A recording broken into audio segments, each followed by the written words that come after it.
বাঁধা মাইনের চাকরি আমাদের, বুঝলেন? হ্যাঁ, সেটা সেটা কথা ছিল, একটি পয়সাও চাঁদা দিতে পারবো না।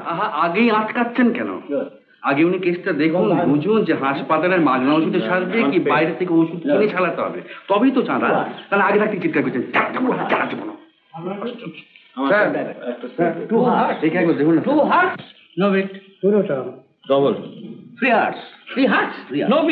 কিন্তু এদিকে যে এই লোকটার হার্টবিট বন্ধ হয়ে যেতে বলেছে ডাক্তারবাবু। জগবন্ধু, এটা হাসপাতাল নয়, হাসপাতালের বাইরে আমি ডাক্তারি করি। হাসপাতাল থেকে বেরোলে আপনি ডাক্তারি ভুলে যান নাকি স্যার? হ্যাঁ, একরকম তাই। যখন আমি হাসপাতালে থাকি তখন আমি ডাক্তার, যখন বাড়িতে থাকি তখন আমি গৃহকর্তা, এবং যখন এখানে তাস খেলছি তখন আমি তাসুরে। যেখানে যখন সেরকমই হয়ে যেতে হয়। স্যার আপনি ভুলেও দয়া করে ওই গরুর গোয়ালের দিকে আর ঘোড়ার রাস্তা বলে দিকে যাবেন না স্যার, যদি ওরকম কিছু হয়ে যান। গরু কাউ মানে ঘুরিয়ে তুমি আমায় বললে যে আমি গরু? না না না, আমি তা বলিনি। আচ্ছা, এখানে তো ডিস্ট্রিক্ট এবং সেশন জাজ রয়েছেন। আচ্ছা বলুন তো যে আমি ডাক্তারবাবুকে গরু অথবা ঘোড়া সেরকম কিছু বলেছি কিনা স্যার? হ্যাঁ বলুন তো। মানহানি হয় না, অবশ্য ডিডিউস করলে। আপনি এক্স্যাক্টলি ঠিক ঠিক কি বলতে চেয়েছিলেন বলুন তো? না না, আমি বলতে চাইছিলাম যে মানে ওই গোয়াল বা আস্তাবলের দিকে গেলে পরে ওই রাখাল, গাড়োয়ান বা কোচওয়ান এদের একটা ভাব এসে পড়তে পারে, এই আর কি। আপনি ঠিকই বলেছেন। বলেছি তো মানহানি হয় না। থামুন, বড্ড বাড়ি আছো, আমাকে গালমান দেখবো কি? স্টেথ নেই, চোখের দেখে রেখে একটা চিরকুট লিখে দিন না স্যার, তারপর আপনার হাসপাতালে এই ছোট সাহেবরা ভর্তি করে নেবে। কি লিখবো? এসব কেস হাসপাতালে নেয় না। হ্যাঁ, এটা লিখে দিন না স্যার, এটা লিখে দিন। আরে বলছি, কেস সিরিয়াস না হলে হাসপাতালে নেবে না। কেস খুব হোপলেস স্যার। কি করে বুঝলে? রিক্সাওয়ালাকে যখন রিক্সা চাপে টেনে আনতে হলো এবং ভাড়াও দিতে হলো, তারপর যখন বললো যেরকম বুখার হচ্ছে, কাশি হচ্ছে, মুখ দিয়ে খুন নিকলোচ্ছে, তখন কমপক্ষে টিবি তো হবেই স্যার।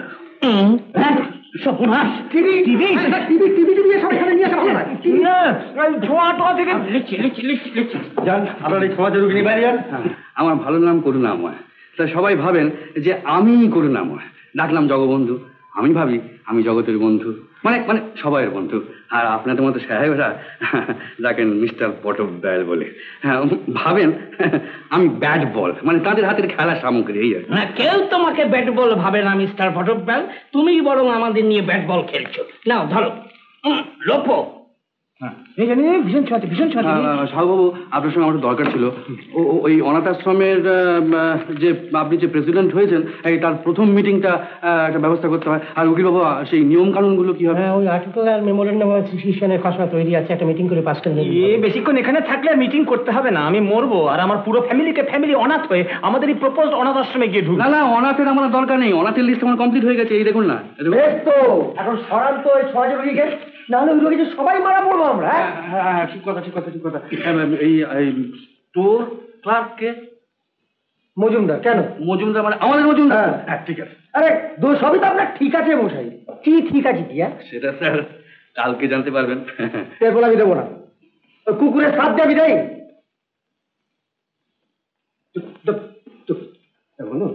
জগবন্ধু, এটা সব তো নানা করছে, তাহলে আমার কুকুরের শ্রাদ্ধ কি হবে না? তারপর প্রেসিডেন্টের ব্যাপারটা ঠিক হয়নি, তুমি কি করি বলুন স্যার, মানুষের শ্রাদ্ধ নিয়ে এমন গোলমালের মধ্যে পড়ে গেলাম। কুকুরের শ্রাদ্ধ আপনি স্যার কিছু ভাববেন না, সব ঠিক হয়ে যাবে, কিছু ভাববেন না। না, কিছু ভাববেন না। এই আর ছোঁয়াতে বলে ঠেকিয়ে দিই। হ্যালো, নবকৃষ্ণ আছেন? হ্যাঁ স্যার, নবকৃষ্ণ।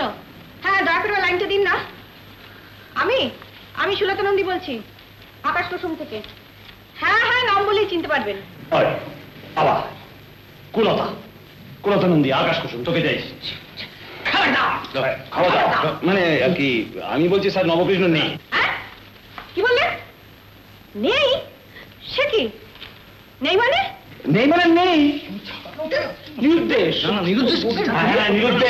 বিভাগী হয়ে চলে গেছে। হ্যাঁ, জানি। উনি 8 বছর কোথায় যেন চলে গেছিলেন, এখন আবার ফিরে এসছেন তাও জানি। কেন বাজে বকছেন? একটা দয়া করে লাইনটা দিন। বাজে কথা কথা বারণ করছেন, কেটে দাও না। কেটে দিতে বলছি না, এই যা, লাইনটা কেটে গেল। কেটে দিল।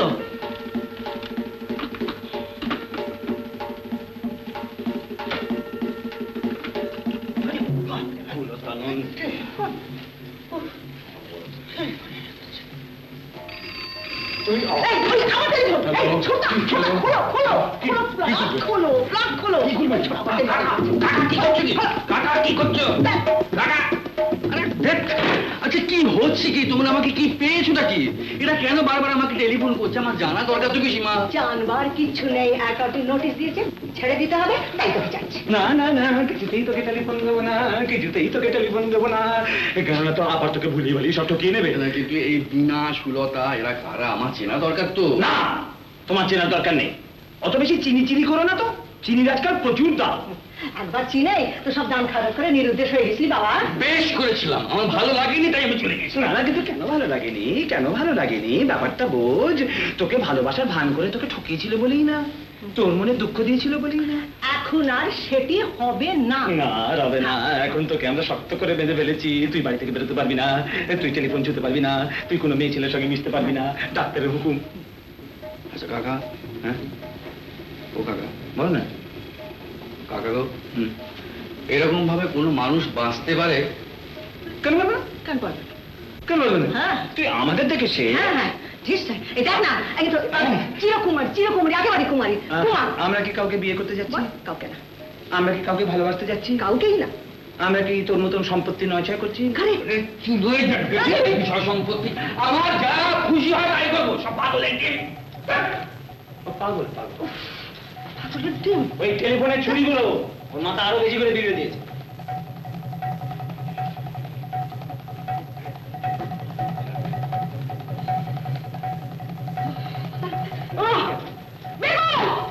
এই তো এই নব কোথায় গেল রে?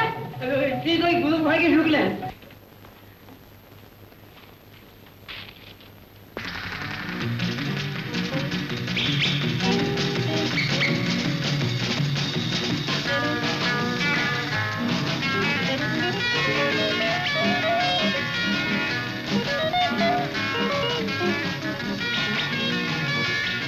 মিহির কিরণ চৌধুরী আপনার দাদা মশাই? আরে বাপরে বাপ, উনি তো বিরাট নাম করা কবি। আর প্রশান্ত তো তার একজন বিরাট ভক্ত।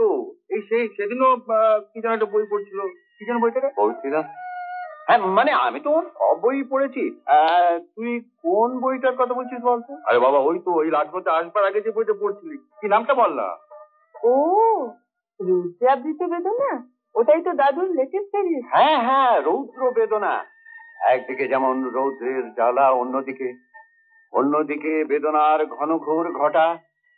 শুনুন, একদিন কিন্তু ওর সঙ্গে আলাপ করতে আপনাদের বাড়ি চলে যাবো। হ্যাঁ নিশ্চয়ই আসবেন, আপনারা ওর কবিতা পড়তে ভালোবাসেন শুনলে দাদু ভীষণ খুশি হবে। হ্যাঁ, ওর সঙ্গে আলাপ করে আমরাও খুব খুশি হব। কি বল প্রশান্ত? অযোধ্যার প্রথম নবাব বাদশাহ গাজীউদ্দিন এটা তৈরি করেছিলেন।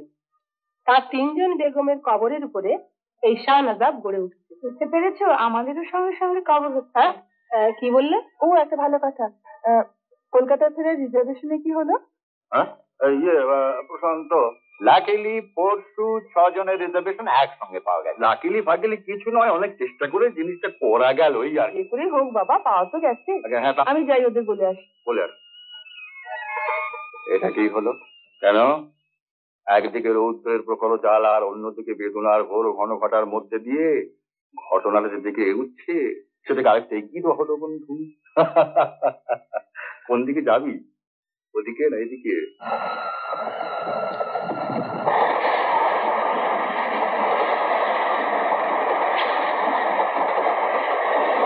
জানো দাদু, উনি না তোমার সব লেখা পড়েছেন, এমনকি তোমার লেটেস্ট রৌদ্রাবৃত বেদনা সেটাও উনি পড়েছেন। শুধু পড়েছে?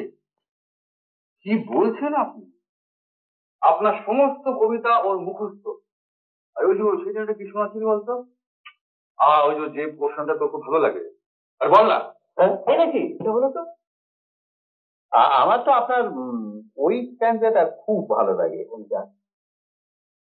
সূর্য দগ্ধ চেতনার অভিশপ্ত ব্যথার আড়ালে বিদীর্ণ হৃদয়ে পায় অমৃত আনন্দের স্বাদ। আলোর মহিমা যত নিষ্প্রদীপ আধারে হারালে অন্ধ আঁখি খুঁজে ফেরে কোথা আছে পূর্ণিমা চাঁদ।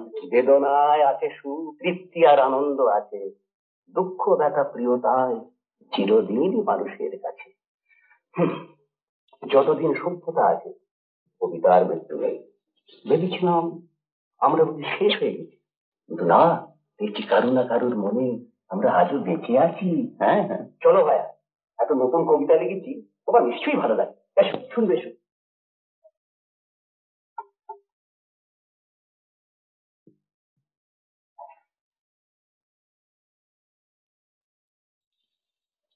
চপ বাবা, এই যে বুমেরাং হয়ে গেল। হ্যাঁ, কি বললেন?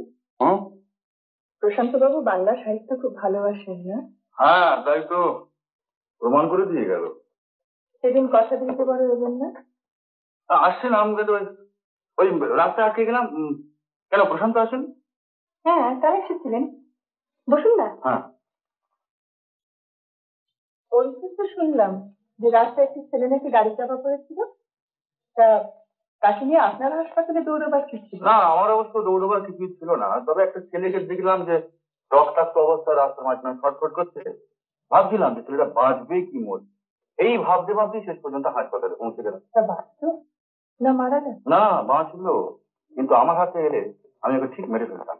তার মানে এই আবার কি কথা? খুব স্পষ্ট সত্যি কথা, দুটো হাত গেছে, একটা পা গেছে, দুটো জিভ গেছে। গরিব, খেটে খাওয়া ছেলে, এইভাবে ওকে বাঁচিয়ে রেখে কষ্ট করার কোনো মানে হয়? তাই বলে আপনার হাতে থাকে আপনি ওকে খুন করতেন? বরং বলুন যে ওকে আমি আজীবন চরম যন্ত্রণার হাত থেকে মুক্তি দিতাম। আপনি খুন কেন বলছেন? কি দেখছেন? এসব ব্যাপারে আমার কনসাস খুব ক্লিয়ার। অদ্ভুত বুদ্ধি আপনার। সেইটা মনে হওয়াই খুব স্বাভাবিক। কি জানেন, আমার যুক্তি ঠিক সব সময় সবার সঙ্গে মেলে না। ঠিক আছে, এখন চট করে আরেক কাপ গরম কফি পাওয়া যাবে? কি ভাবছেন কি?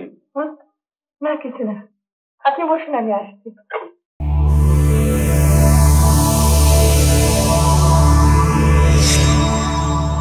উত্তম কুমারের সেরা সিনেমা দেখতে হলে ডাউনলোড করুন ক্লিক অ্যাপ।